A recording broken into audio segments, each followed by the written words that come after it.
Hello everyone and welcome back to IRL Performance League round number 2 at Austria, and we are starting P10 due to the reverse grid rule of the league, and starting on a medium tyre. Now, not really much time between the medium and softs, so let's hope we can get a good start as we go to 5 red lights, and it's lights out and away we go. And to be fair, by my standards, that is a very good start. We've got nightshades on the softs, going round our outside into turn 1. To be fair, nice and clean from everyone, to be honest. So, I mean, the main thing was to keep my wing and to keep Niels Barso, who is on the medium tyres as well, behind at all costs, really. I mean, obviously not to the point where it was, hinder my race. And you can see we get a big thump from behind there, so whoever thumped me from behind, I do apologise. I had nowhere to go. We've somehow gained places on Niels and Nightshade, who's actually had a shocker there. He's actually behind Volcano's Prime as well.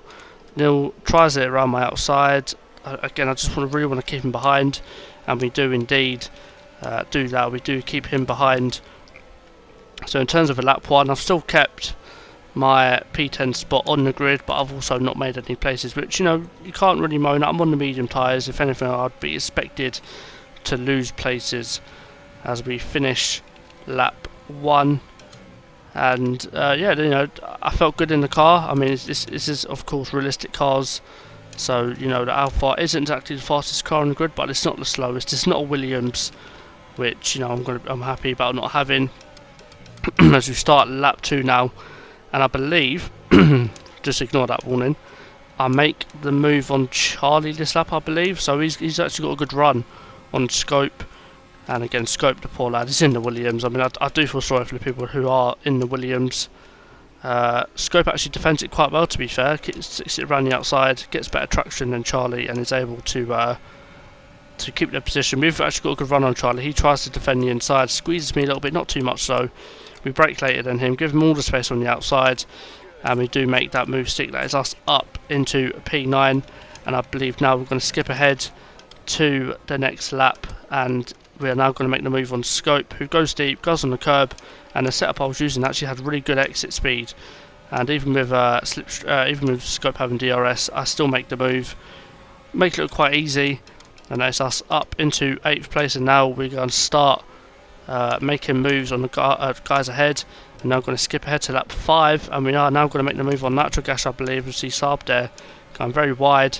We're going to go down the inside before even turn 1. I wanted to go back on the racing line here, but I didn't want to just go on the racing line. Nitro's front wing there, and then we're in the wall, and we're both mad at each other. But actually Nitro's actually fighting it hard, and he actually goes for a massive dive, almost collecting Saab there, but he went deep as well, so luckily the impact wasn't too bad. We actually get a really bad exit because of it, but we're able to keep our 7th place, and we're actually gaining on the cars ahead already, just by putting it up into overtake. But now we're going to skip ahead to end of lap 6 here, and again Saab going wide. He didn't like that final corner. I didn't know where to go at this point, so just brake early, and we're going to sweep it around the outside of Nitro Gas, get a penalty for our worries. But it's a good move nonetheless, and I believe Saab this time actually gives me the slipstream, so I'm actually able to make the move stick.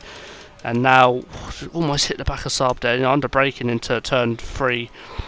I felt like I could brake really late and really close up to the guys ahead. And are we going to make the move on Saab here? I don't think we do. We are close, but I believe it's a fair few laps after where I do actually make the move. Lap 10, and it is a bit of a dive. So Saab, if you're watching this, I do apologise.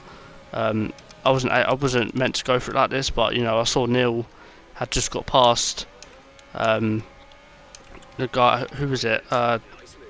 Nitro. That's the one.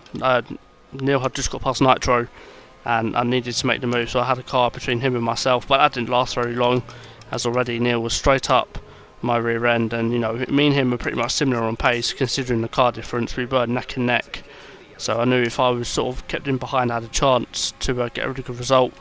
And I actually make a rookie error here. I go for the move on Steven. Again, it's a good move, you think, oh, I've got it done here, but where Steven is in the Merc, he's able to get a better exit. And look at the fuel mix, I leave it in lean, sorry. And you know, I've realised what I've done. I mean, at the time I'm like, what? But you know, at the time I just didn't know what I'd done, and then I saw and I was like, oh, that's why. And this is where Stephen's race really does come apart for him. I do feel sorry for him here, as Jim Laguna pits and Stephen clips him. We have to go off the track. Luckily, we didn't actually get a warning now or a legal overtake.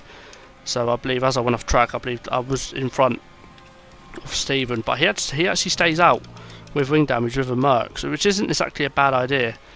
But you know, something that I'll just pitch straight away. And from then onwards, is not really any action. It's just me trying to put a gap on Neil's Barca, and it's just not happening. You know, we are so evenly matched on this track that I'm just not able to put a gap, and we both do decide to pit. So in terms of first stint, while the pit stop goes on, good first stint.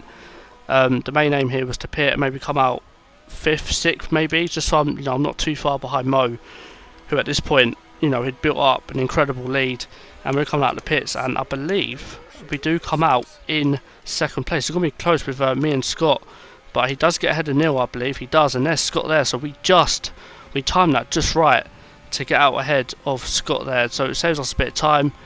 And from here onwards, nothing really happened, and we're now going to go look at that, raining on track, and we all know what happens when there's rain on track, and I'm on dry tyres.